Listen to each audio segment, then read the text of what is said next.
जय श्री कृष्णा दोस्तों, आज हम आपको एक बहुत ही महत्वपूर्ण कथा सुनाने जा रहे हैं।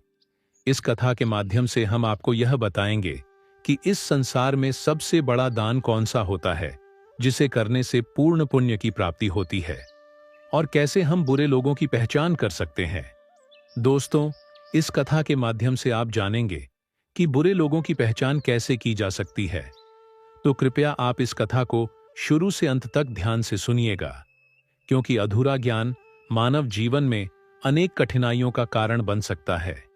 कथा आरंभ करने से पहले यदि आपने हमारे चैनल को अभी तक सब्सक्राइब नहीं किया है तो जरूर सब्सक्राइब करें, वीडियो को भी लाइक करें और अपने प्रियजनों के साथ भी शेयर करें।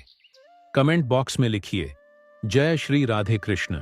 दोस्तों, एक बार भगवान श्री हरिविष्णु जी और माता लक्ष्मी जी क्षीर सागर में अपने आसन पर बैठे हुए थे। तब भगवान विष्णु जी ने देखा कि माता लक्ष्मी जी किसी गहन सोच में हैं। माता लक्ष्मी जी को गहन सोच में देखकर भगवान विष्णु जी मुस्कुराते हुए बोले, हे देवी, ऐसा प्रतीत होता है कि आज आप किसी गहन विचार में डूबी हुई हैं। आप निसंकोच होकर अपने प्रश्न पूछिए, हम आपके सभी प्रश्नों का समाधान अवश्य करेंगे। भगवान विष्णु जी की बात सुनकर माता लक्ष्मी ने कहा, हे प्रभु, आज मेरे मन में एक जिज्ञासा है। मैं यह जानना चाहती हूं कि इस दुनिया में सबसे बड़ा दान कौन सा है, जिससे पूर्ण पुण्य की प्राप्ति होती है, और बुरे लोगों की पहचान कैसे की जा सकती है। मनुष्य उन लोगों को कैसे पहचान सकते हैं। तब भगवान विष्णु जी ने माता लक्ष्मी जी से कहा, हे देवी, आपने सचमुच मानव जाति के कल्याण हेतु अति महत्वपूर्ण प्रश्न पूछे हैं। यह प्रश्न मनुष्य के जीवन में अत्यंत मूल्यवान है, इसलिए मैं आपको आपके इन प्रश्नों के उत्तर एक महत्वपूर्ण कथा के माध्यम से दूंगा। लेकिन आपको इस कथा को शुरू से लेकर अंत तक ध्यानपूर्वक सुनना होगा। तब माता लक्ष्मी जी ने उत्तर दिया, हे प्रभु, मैं आपको वचन देती हूं कि इस कथा को मैं पूरी श्रद्धा से सुनूंगी और इस कथा का प्रचार समस्त देवलोक में करूंगी। दोस्तों, भगवान श्री हरि विष्णु जी देवी लक्ष्मी से कहते हैं, हे देवी, एक समय की बात है। किसी नगर में एक राजा राज्य करता था। वह राजा बहुत ही बलशाली, वीर और अत्यंत ही बुद्धिमान था। इसके साथ ही वह धर्मपरायण और दयालु भी था। उस राजा की रानी भी संस्कारी और अत्यंत धार्मिक स्वभाव की थी। दोनों पति पत्नी भगवान भोलेनाथ के परम भक्त थे। वे दोनों प्रतिदिन शिव जी के मंदिर में जाकर उनकी पूजा अर्चना किया करते थे। यह उनका प्रतिदिन का नियम था। वह राजा अपने राज्य को धर्मपूर्वक चला रहा था। उसके राज्य में कोई भी व्यक्ति दुखी नहीं रहता था, बल्कि सारी प्रजा सुख और वैभव से संपन्न रहती थी। इसलिए पूरे नगर में हर तरफ खुशियां ही खुशियां बिखरी रहती थीं। वहां के जानवर भी एक दूसरे को कोई हानि नहीं पहुंचाते थे। यहां तक कि एक ही नदी में शेर और बकरी शांतिपूर्वक पानी पीते थे। ऐसे ही दिन बीत रहे थे। राजा की उम्र ढलती जा रही थी और उनके विवाह को भी कई वर्ष बीत चुके थे। लेकिन उस राजा को कोई संतान नहीं थी। हालांकि राजा इस बात को लेकर अधिक चिंता नहीं करते थे। वह निश्चिंत होकर अपनी प्रजा के सुख दुख का ध्यान रखते और प्रजा भी उसे अत्यधिक प्रेम और सम्मान देती थी। एक दिन की बात है, वह राजा हर रोज की तरह अपनी पत्नी के साथ भगवान शिव जी के मंदिर की ओर जा रहे थे। तभी अचानक उसने देखा कि सामने वाले घर में एक स्त्री झाड़ू लगा रही है। राजा और रानी जब उस स्त्री के घर के पास से गुजरे तो वह स्त्री उन्हें देखते ही अपना चेहरा फेरकर तेजी से घर के अंदर चली गई। उस स्त्री का ऐसा व्यवहार देखकर राजा और रानी को बिल्कुल भी अच्छा नहीं लगा। राजा उस समय अपनी रानी के साथ भगवान भोलेनाथ की पूजा करने के लिए मंदिर जा रहा था, इसलिए उसने उस स्त्री से कुछ नहीं कहा और सीधे मंदिर पहुंचकर भगवान शिव जी की पूजा अर्चना की। पूजा के बाद राजा अपनी रानी के साथ वापस महल लौट आया। लेकिन महल पहुंचने के बाद राजा ने अपने एक सैनिक को बुलाया और उसे आदेश दिया कि तुम जाओ और नगर के बाहरी क्षेत्र में रहने वाली उस स्त्री को अपने साथ महल ले आओ। ध्यान रखना, तुम उसे कुछ भी मत बताना कि क्यों बुलाया गया है। बस उसे तुम हमारे पास ले आओ। भगवान विष्णु जी कथा सुनाते हुए आगे कहते हैं, हे देवी, राजा का आदेश पाते ही वह सैनिक तुरंत ही उस महिला के घर पहुंचता है उस समय महिला का पति भी घर पर नहीं था। फिर वह सैनिक उस स्त्री के घर के दरवाजे को खटखटाने लगता है और कुछ देर बाद वह महिला अपने घर का दरवाजा खोलती है। सामने राजा का सैनिक खड़ा देखकर वह महिला हैरान होती है और पूछती है, क्या हुआ? आप मेरे घर पर क्यों आए हैं? उस महिला की बात सुनकर राजा का वह सैनिक उससे कहता है, चलो मेरे साथ, महाराज ने तुम्हें राजमहल में बुलाया है, उन्हें आपसे कुछ बात पूछनी है। यह सुनकर वह महिला अपने मन में सोचती है, आखिर महाराज का आदेश है, इसे ठुकराया तो नहीं जा सकता, मुझे राज दरबार में जाना ही होगा। उसके बाद वह सैनिक उस स्त्री को अपने साथ लेकर राजमहल पहुंच गया। महल में पहुंचकर वह महिला राजा को प्रणाम करती है और कहती है, हे महाराज, आपने मुझे अचानक यहां राजमहल में क्यों बुलाया है? क्या मुझसे कोई गलती हो गई है? उस स्त्री की बात सुनकर राजा कहता है, तुम मुझे एक बात बताओ, आज सुबह जब मैं और मेरी पत्नी भगवान शिवजी के मंदिर जा रहे थे तो तुमने मुझे देखकर अपना मुंह फेर लिया और मुझे आते हुए देखकर तुम दौड़ते हुए अपने घर में चली गई। तुमने मुझे देखकर ऐसा दुर्व्यवहार क्यों किया?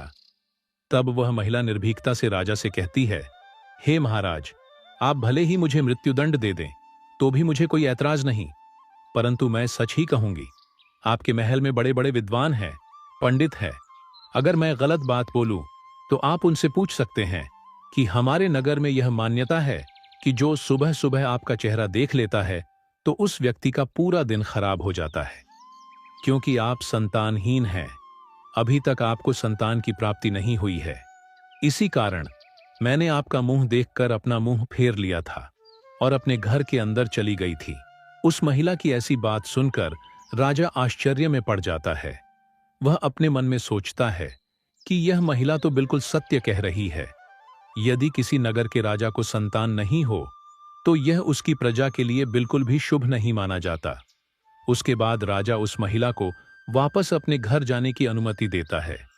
फिर राजा अपने मन में यह विचार करने लगता है कि अब मुझे भगवान शिवजी के मंदिर में जाकर संतान प्राप्ति के लिए यज्ञ करना चाहिए। ऐसा सोचकर वह राजा अपने कक्ष में लौटकर रानी से कहता है, हे प्रिय, हमारे नगर के लोग हमारे चेहरे को देखना भी पसंद नहीं करते हैं, क्योंकि हमारे पास अभी तक कोई संतान नहीं है। इसलिए हमें भगवान शिवजी के मंदिर में जाकर संतान प्राप्ति का यज्ञ करना चाहिए। हम भगवान भोलेनाथ के मंदिर में चलते हैं और भगवान शिव से प्रार्थना करते हैं कि वे हमें पुत्र प्रदान करें। राजा की बात सुनकर रानी भी उसकी बात मान लेती है। फिर राजा और रानी दोनों भगवान शिवजी के मंदिर पहुंचते हैं और भगवान शिवजी की पूजा करके संतान प्राप्ति के लिए यज्ञ का आयोजन करते हैं। भगवान विष्णु जी कथा सुनाते हुए आगे कहते हैं, हे देवी, पुत्र प्राप्ति के लिए राजा और रानी ने यज्ञ का आयोजन किया, लेकिन यज्ञ संपन्न होने के बाद भी उन्हें संतान की प्राप्ति नहीं हुई। यज्ञ के निष्फल होने से राजा अत्यंत निराश हो गया। यज्ञ का आयोजन करने वाले पंडित जी भी सोच में पड़ गए। पंडित जी ने मन ही मन सोचा, अब तक जितने भी यज्ञ मैंने किए हैं उनमें से कोई भी यज्ञ आज तक विफल नहीं हुआ है। इसका अर्थ यह है कि शायद इस राजा के भाग्य में ही खोट है और ऐसा प्रतीत होता है कि ईश्वर ने इस राजा के भाग्य में संतान का योग नहीं लिखा है। इसलिए संतान प्राप्ति का यज्ञ करने के बाद भी उसे संतान की प्राप्ति नहीं हुई। राजा हर संभव प्रयास करके थक चुका था और अब वह गहरे निराशा में डूबा रहता था। वह दिन रात संतान की कमी के बारे में सोचता और चिंता में खोया रहता था।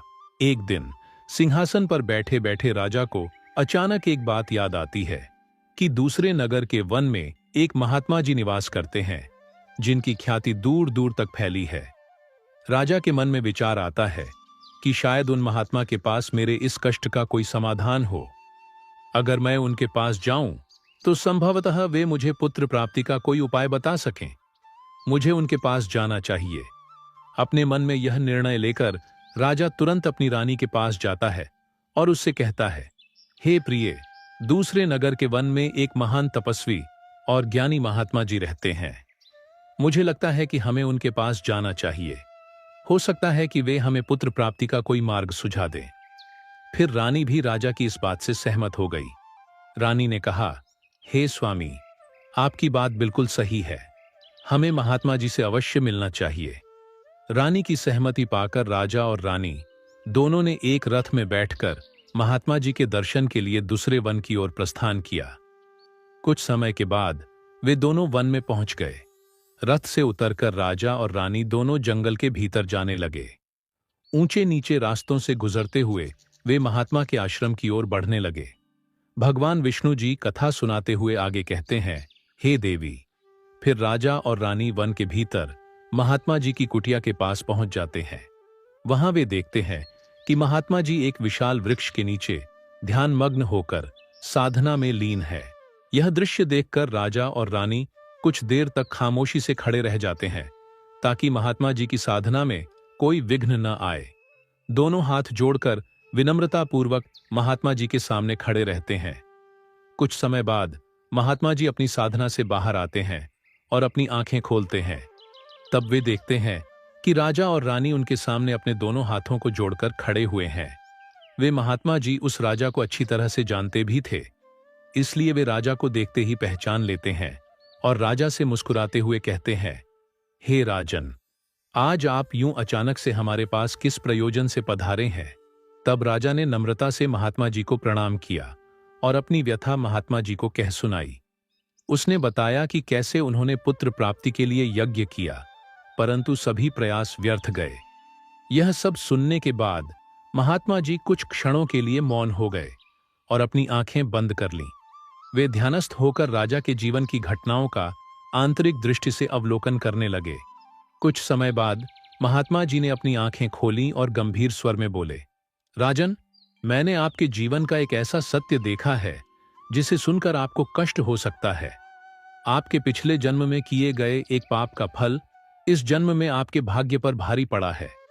आपने पिछले जन्म में एक ऐसा घोर पाप किया था जिसके परिणाम स्वरूप इस जीवन में आपके भाग्य में संतान प्राप्ति का योग नहीं है।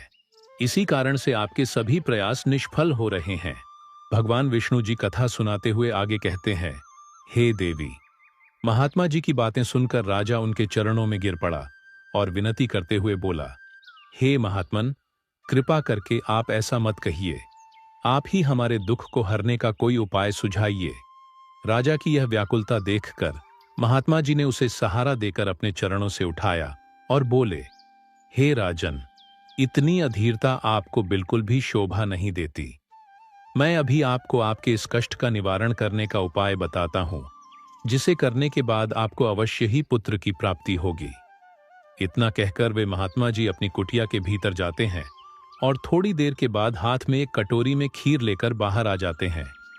उन्होंने वो खीर राजा को देते हुए कहा, राजन, महल पहुंचकर आप और रानी साहिबा दोनों ही स्नानादि के बाद इस खीर को प्रसाद के रूप में ग्रहण करें। ऐसा करने से आपको निश्चित ही पुत्र की प्राप्ति होगी। परंतु राजन, आप मेरी एक बात याद रखना, इस पुत्र की आयु मात्र 20 वर्ष की ही होगी। जिस दिन आपके पुत्र की आयु 20 वर्ष की होगी, उसी दिन उसकी मृत्यु हो जाएगी। महात्मा जी की इस बात को सुनकर राजा गहरी सोच में डूब गया।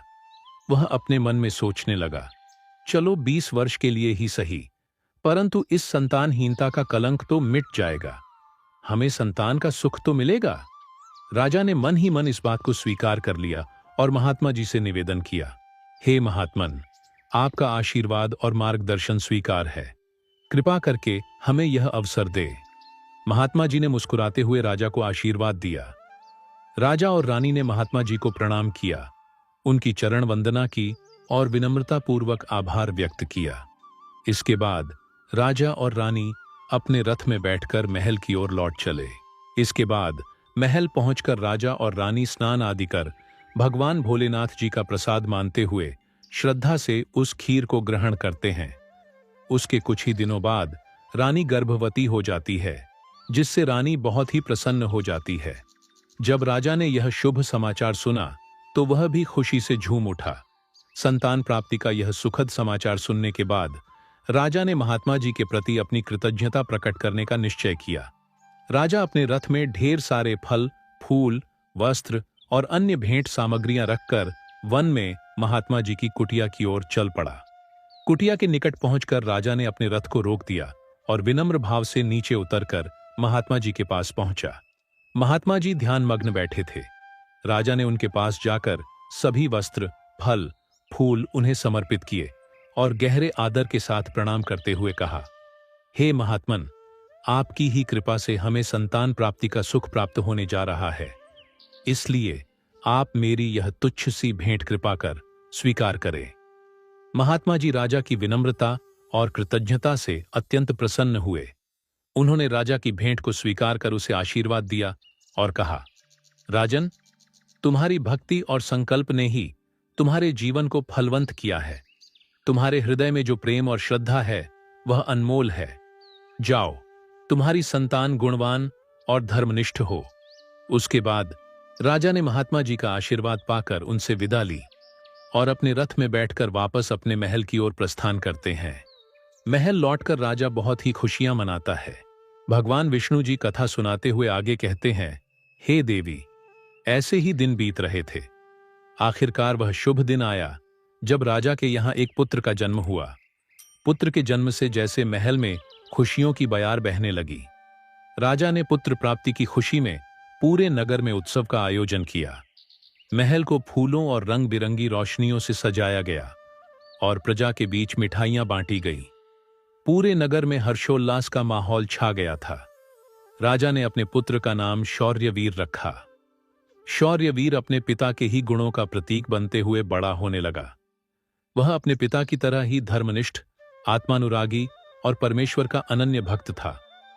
समय के साथ उसकी बुद्धिमत्ता, शौर्य और भक्ति के गुण प्रकट होने लगे, जिससे राजा का हृदय गर्व से भर उठता। शौर्यवीर के गुणों और आचरण को देखकर सभी आश्वस्त थे कि वह एक दिन अपने पिता की तरह महान राजा बनेगा। जैसे जैसे समय बीता, राजा का हृदय गर्व और खुशी से भरता गया। संतान सुख की प्राप्ति ने उसकी सभी चिंताओं को मानो हर लिया था और वह अपने पुत्र में संपूर्ण संसार का आनंद खोजने लगा।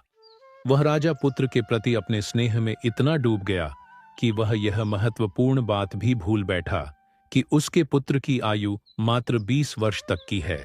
भगवान विष्णु जी कथा सुनाते हुए आगे कहते हैं, हे देवी, फिर एक दिन जब उस राजा को यह बात याद आती है कि उसके पुत्र शौर्यवीर की आयु मात्र 20 वर्ष की ही है, इसलिए जब राजा के पुत्र शौर्यवीर की आयु 15 वर्ष हो जाती है, तब वह राजा दिन रात पुत्र के भविष्य को लेकर व्याकुल रहने लगा। इस बीच एक अन्य नगर में एक महापराक्रमी राजा का राज्य था। उस राजा की एकमात्र पुत्री थी, जो अपनी सुंदरता और दयालुता के लिए प्रसिद्ध थी। वह देखने में ऐसी लगती थी मानो स्वर्ग की अप्सरा स्वयं धरती पर उतर आई हो। वह बहुत ही दानी स्वभाव की थी, क्योंकि उसने अपने माता पिता से धर्म और संस्कारों की शिक्षा ली थी।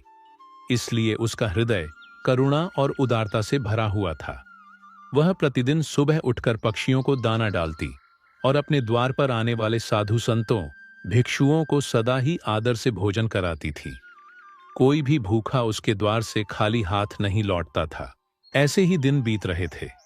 उस राजा की पुत्री भी अपने गुणों के साथ बड़ी हो रही थी। एक दिन जब शौर्यवीर के पिता को यह बात पता चली कि दूसरे नगर में एक धीर वीर और पराक्रमी राजा राज्य करता है, जिसकी पुत्री गुणों की खान है, साथ ही वह अत्यंत सुंदर भी है, तो राजा ने अपने मन में सोचा कि ऐसी धर्मात्मा और तेजस्वी कन्या के साथ अपने पुत्र शौर्यवीर का विवाह करना उचित रहेगा। मुझे इसी प्रकार की कन्या की तलाश थी, जिसके साथ मैं अपने पुत्र का विवाह कर सकूं और हमारी वंश परंपरा को बनाए रख सकूं। इस विचार के साथ ही राजा ने अपने मन में निर्णय किया कि वह उस राजा से प्रस्ताव रखेगा, जिससे वह अपने पुत्र शौर्यवीर का विवाह उस सुंदर और धार्मिक कन्या के साथ कर सके। भगवान विष्णु जी माता लक्ष्मी से कहते हैं, हे देवी। फिर शौर्यवीर के पिता ने अपने पुत्र के विवाह का प्रस्ताव संदेशवाहक के माध्यम से दूसरे नगर के राजा तक पहुंचाया। जब दूसरे नगर के राजा ने यह प्रस्ताव सुना, तो उसने अपने मन में विचार किया कि चलो, अब मुझे अपनी पुत्री का विवाह कर देना चाहिए। और मैंने सुना है कि इस राजा के पुत्र की आयु मात्र 20 वर्ष ही है। इस राजा का पुत्र बहुत ही योग्य, पराक्रमी और धर्मपरायण है। भले ही उसकी आयु का भविष्य अनिश्चित हो, इसलिए अगर उसके यहां कोई पुत्र पैदा हो गया तो उसका वंश आगे बढ़ता रहेगा। जिससे मेरी पुत्री भी अपनी संतान के साथ सुखी रहेगी।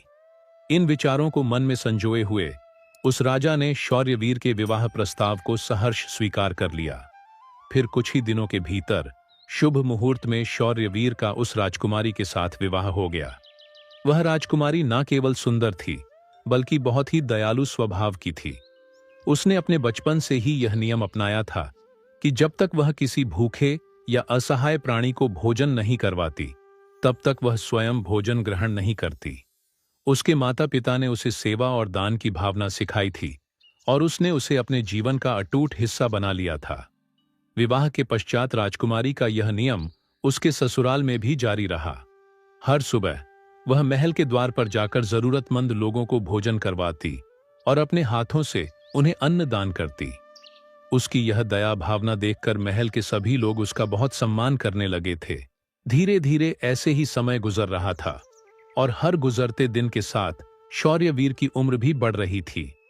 राजा और रानी इस बात को लेकर मन ही मन चिंतित रहते कि उनका पुत्र अब अपने जीवन के अंतिम समय की ओर बढ़ रहा है। उन्हें महात्मा की वह भविष्यवाणी हमेशा याद रहती कि शौर्यवीर की आयु केवल 20 वर्ष ही होगी।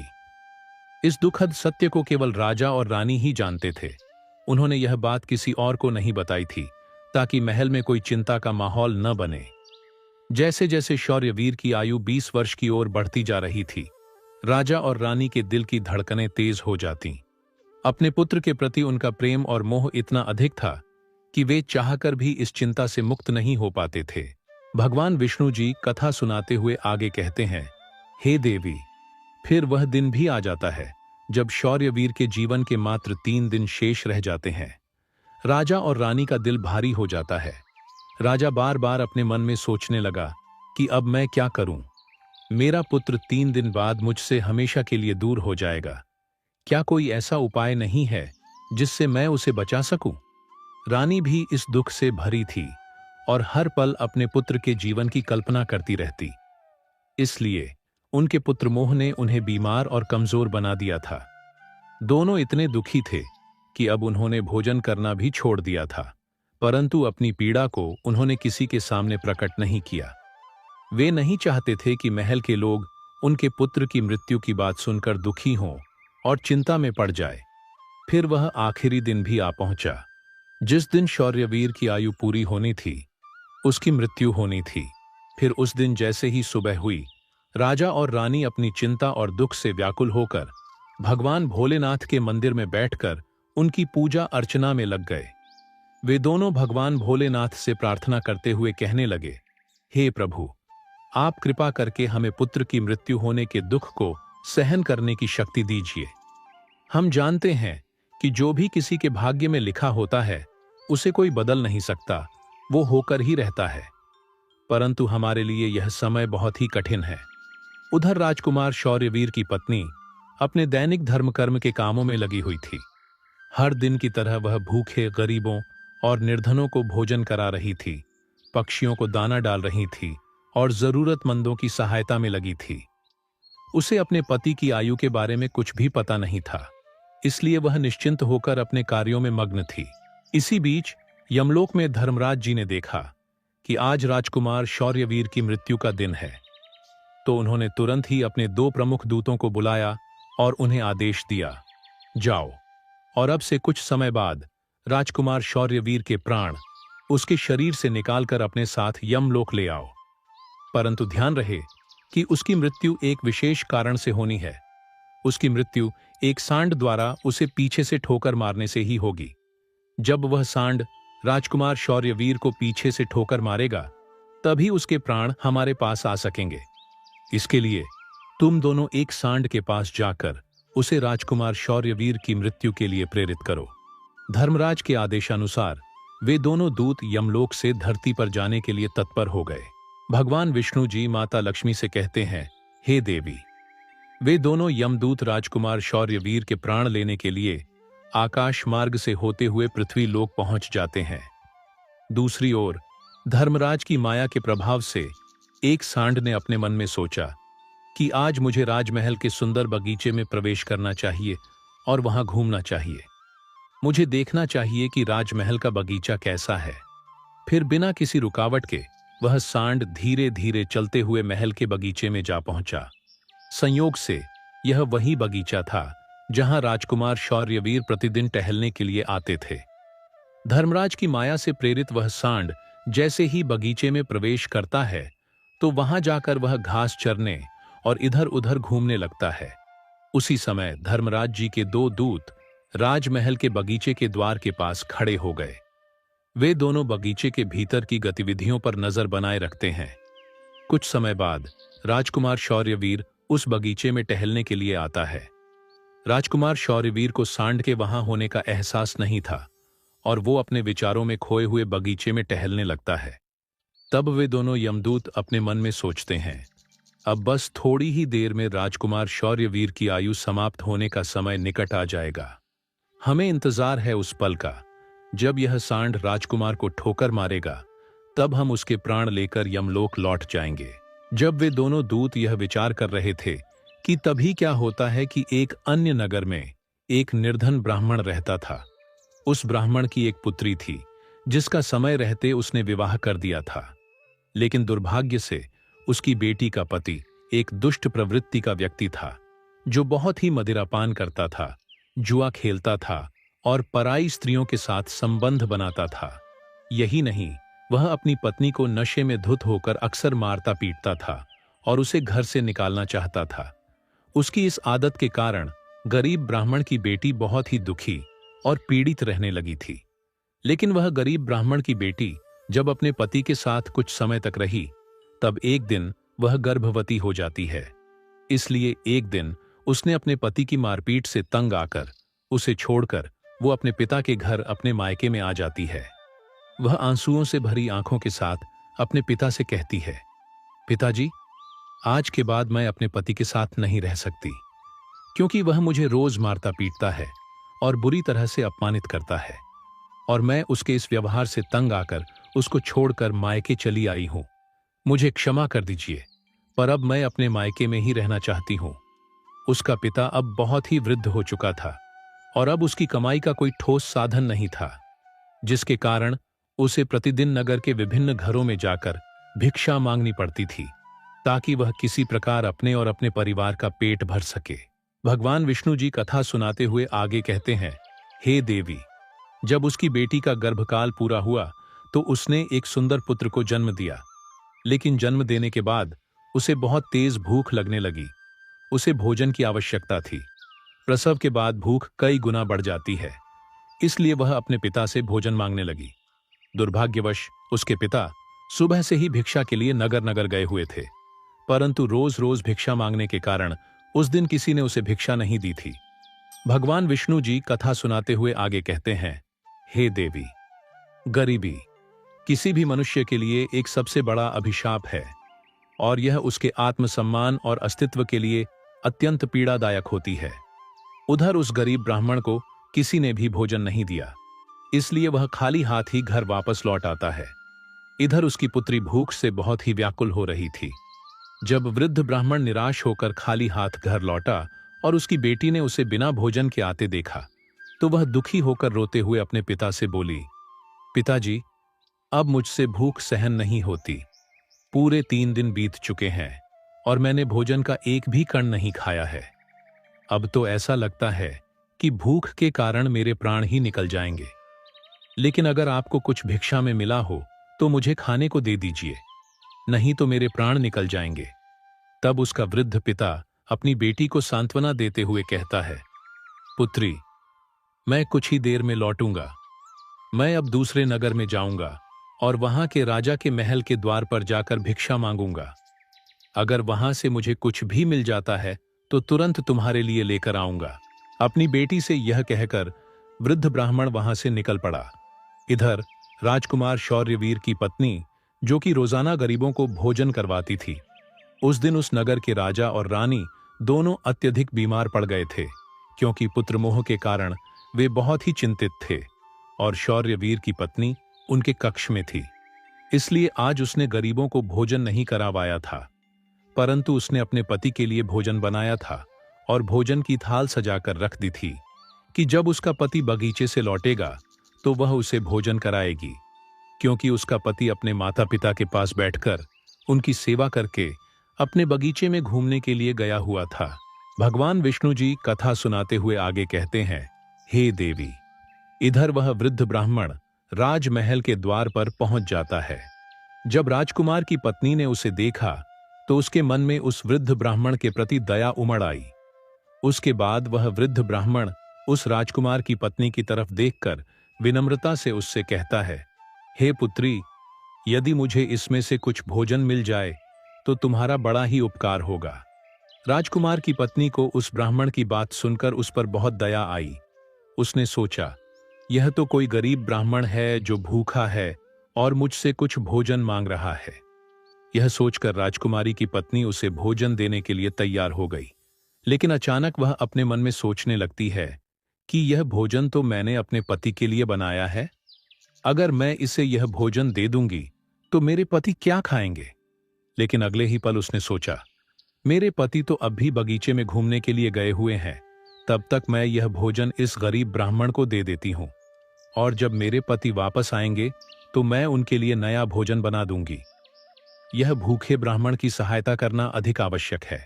अपने मन में यह सोचकर राजकुमार की पत्नी ने अपने पति के लिए बनाया हुआ भोजन उस भूखे ब्राह्मण को दे दिया। उसके बाद वह ब्राह्मण भोजन की थाली लेकर जल्दी जल्दी अपने नगर की ओर रवाना हो गया और वह भोजन लेकर अपने घर आ गया। उसकी पुत्री 3 दिनों से भूखी थी। उसने 3 दिनों से कुछ भी नहीं खाया था और उसके चेहरे पर भूख की पीड़ा साफ झलक रही थी। उधर राजकुमार शौर्यवीर, जो बगीचे में टहलने गया था, अपने कक्ष की ओर वापस लौट रहा था। बगीचे के बाहर खड़े यमदूत राजकुमार के प्राण लेने के लिए तैयार थे और एक सांड भी धर्मराज की माया से प्रेरित होकर वहीं घूम रहा था। वे दोनों यमदूत मन में सोच रहे थे कि बस अब कुछ ही पल बाकी है और जैसे ही सांड राजकुमार को पीछे से ठोकर मारेगा, हम राजकुमार के प्राण हर लेंगे और यमलोक लौट जाएंगे। भगवान विष्णु जी माता लक्ष्मी से कहते हैं, हे देवी। इधर वह वृद्ध ब्राह्मण अपने घर पहुंचा और उसने तुरंत अपनी भूखी बेटी को वह भोजन दे दिया। तब उसकी बेटी उससे कहने लगी, पिताजी, यह भोजन आप कहां से लाए हैं? तब वृद्ध ब्राह्मण ने उत्तर देते हुए कहा, पुत्री, यह भोजन मुझे दूसरे नगर की महारानी ने दिया है। उस नगर के राजा की पुत्र वधू बहुत ही दयालु और उदार हृदय की है। उसने मुझ पर दया करके मुझे यह स्वादिष्ट भोजन दिया है। उस भोजन को देखकर उस वृद्ध ब्राह्मण की बेटी की आत्मा से आशीर्वाद निकलने लगा। वह भगवान से प्रार्थना करने लगी कि हे भगवान, जिसने भी मेरे पिता को यह भोजन दिया है उसका सुहाग अमर रहे और वह सदा सौभाग्यवती बनी रहे। जैसे ही उसने भोजन का निवाला अपने मुंह में डाला, उसकी आत्मा की तृप्ति हो गई और उसकी आत्मा से सच्चे मन से आशीर्वाद निकलने लगे कि महारानी का पति दीर्घायु और स्वस्थ रहे। इधर राजकुमार शौर्यवीर अपने महल की ओर बढ़ रहा था और बगीचे के बाहर खड़े यमदूत उसकी मृत्यु का बेसब्री से इंतजार कर रहे थे। परंतु जैसे ही राजकुमार बगीचे में उस सांड के सामने पहुंचा तो सांड ने तुरंत उसे पीछे से ठोकर मारने के लिए अपनी ताकत जुटाई। वह अपनी सींगों से उसे मारने ही वाला था कि तभी अचानक से 2 देवदूत वहां प्रकट हो जाते हैं और अपनी दिव्य शक्ति से उस सांड को बेहोश कर देते हैं। वह सांड हिल भी नहीं पा रहा था। उसमें आगे बढ़ने की बिल्कुल भी शक्ति नहीं बची थी। इस पर वह सांड अपने मन में सोचने लगा कि यह मुझे क्या हो गया। अभी तो मैं इस राजकुमार को पीछे से ठोकर मारने आया था और अब मैं खुद ही चलने में असमर्थ हूं। उसकी समझ में नहीं आ रहा था कि यह सब कैसे और क्यों हो रहा है। भगवान विष्णु जी माता लक्ष्मी से कहते हैं, हे देवी, यह सब उस ब्राह्मण की भूखी बेटी के आशीर्वाद का प्रभाव था जो उसने भोजन करते समय दिया था। उस आशीर्वाद की शक्ति के कारण ही वे देवदूत वहां आकर खड़े हो गए थे। इसके बाद वे देवदूत यमराज के उन दूतों से कहते हैं, हे यमदूत, तुम इस राजकुमार के प्राण नहीं ले सकते। जिस प्रकार श्राप असर दिखा सकता है, उसी प्रकार आशीर्वाद भी फलित हो सकता है। अब राजकुमार और सांड के बीच वे 2 देवदूत आशीर्वाद रूपी दीवार बनकर खड़े थे और राजकुमारी का दान मृत्यु के समय को आगे नहीं बढ़ने दे रहा था। फिर वे यमदूत उन देवदूतों से कहते हैं, हे देवदूतों, तुम सभी यहां से लौट जाओ और हमें हमारा काम करने दो, क्योंकि हमारा उद्देश्य है इस राजकुमार के प्राण लेकर यमलोक लौट जाना। तब देवदूतों ने दृढ़ता से उत्तर दिया, नहीं यमदूतों, ऐसा कभी नहीं हो सकता। हमारे रहते यह असंभव है, क्योंकि हमें स्वयं भगवान शिव जी ने यहां भेजा है। दोनों पक्षों के बीच बहस छिड़ गई और फिर यह बहस धीरे धीरे एक युद्ध में बदल गई। देवदूतों की अद्वितीय शक्ति के सामने यमदूत असहाय हो गए और हार मानकर वापस यमलोक लौट गए। यमलोक में पहुंचकर यमदूतों ने यमराज जी से कहा, हे महाराज, हम उस राजकुमार के प्राण नहीं ले पाए। तब यमराज जी अपने उन दूतों से कहते हैं, यह कैसी विडंबना है, तुम लोग खाली हाथ क्यों वापस लौट आए? यमराज जी की बात सुनकर यमदूत यमराज जी से कहते हैं, हे महाराज, हम उस राजकुमार के प्राणों को लेने के लिए गए थे, लेकिन अचानक से पता नहीं दो देवदूत हमारे सामने आकर खड़े हो गए और उन दोनों के सामने हमारी कोई भी शक्ति काम नहीं कर पाई। यमराज यह सुनकर सोच में पड़ गए और बोले, ऐसी कौन सी बड़ी शक्ति है जो उस राजकुमार की मृत्यु के मार्ग में बाधा बन रही है? फिर वे यमदूत यमराज जी से कहते हैं, हे महाराज, एक तो उसके दान की शक्ति और आशीर्वाद की शक्ति, जिसने देवदूतों को और भी शक्तिशाली बना दिया है। तब यमराज जी अपने दूतों से कहते हैं, लगता है यह कार्य तुमसे नहीं हो पाएगा, तुम लोग रहने दो, मुझे स्वयं पृथ्वी लोक पर जाकर उस राजकुमार के प्राण लेने होंगे। भगवान विष्णु जी कथा सुनाते हुए आगे कहते हैं, हे देवी। फिर अपने दूतों से इतना कहकर यमराज जी स्वयं पृथ्वी लोक पर पहुंच जाते हैं और उस राजा के महल के बगीचे में प्रकट हुए। वहां उन देवदूतों से यमराज जी कहते हैं, हे देवदूतों, क्या तुम लोग नहीं जानते कि विधि का विधान अटल है? जब किसी की आयु पूरी हो जाती है तो उसे यमलोक जाना ही होता है, और इस राजकुमार की भी आयु अब पूर्ण हो चुकी है, इसलिए मैं इसके प्राण लेने आया हूं। तब देवदूतों ने यमराज से कहा, हे प्रभु, आप हमें बताइए कि ब्रह्मा जी और विष्णु जी तक को भी श्राप का प्रभाव सहना पड़ा था। यदि श्राप का मान रखा जा सकता है तो क्या आशीर्वाद का मान नहीं रखा जा सकता? इस राजकुमार को भूखे को भोजन देने का आशीर्वाद प्राप्त है। उन देवदूतों की बात सुनकर यमराज जी उन देवदूतों से कहते हैं, आप लोग सत्य कह रहे हैं, परंतु अब मुझे क्या करना होगा? तब वे देवदूत यमराज जी से कहते हैं, हे प्रभु, आप इस राजकुमार की आयु 100 वर्ष कर दीजिए, इसके बाद ही आप इस राजकुमार के प्राण लेने के लिए पधार सकते हैं, और यही भगवान शिव जी का भी आदेश है। उन देवदूतों की बात मानकर यमराज जी ने राजकुमार शौर्यवीर की आयु 100 वर्ष कर दी और वापस यमलोक लौट गए। भगवान विष्णु जी कहते हैं, हे देवी, इस प्रकार एक भूखे को भोजन देने के पुण्य के कारण उस राजकुमार की मृत्यु टल गई और उसकी आयु भी बढ़ गई। इसी कारण कहा जाता है कि अन्नदान सबसे बड़ा दान है। किसी भूखे को दिया गया अन्न अश्वमेध यज्ञ के फल के बराबर होता है। भगवान विष्णु जी माता लक्ष्मी जी से कहते हैं, हे देवी, अब तो आपके सभी प्रश्नों के उत्तर आपको मिल गए होंगे। तब माता लक्ष्मी जी भगवान श्री हरि विष्णु जी से कहती है, हे प्रभु, आज आपने मुझे अनमोल ज्ञान प्रदान किया है और मेरे सभी प्रश्नों का समाधान भी कर दिया है, इसलिए मैं आपको विश्वास दिलाती हूं कि मैं इस कथा का विस्तार समस्त संसार में अवश्य करूंगी। तो दोस्तों, आशा है यह कथा आपको जरूर पसंद आई होगी। अगर आपको यह कथा अच्छी लगी हो तो वीडियो को लाइक और चैनल को सब्सक्राइब अवश्य करें। इस वीडियो को अपने दोस्तों के साथ भी शेयर करें। कमेंट बॉक्स में लिखिए, जय श्री राधे कृष्ण। तो मिलते हैं अगले वीडियो में, तब तक के लिए आप अपना ख्याल रखिए। धन्यवाद।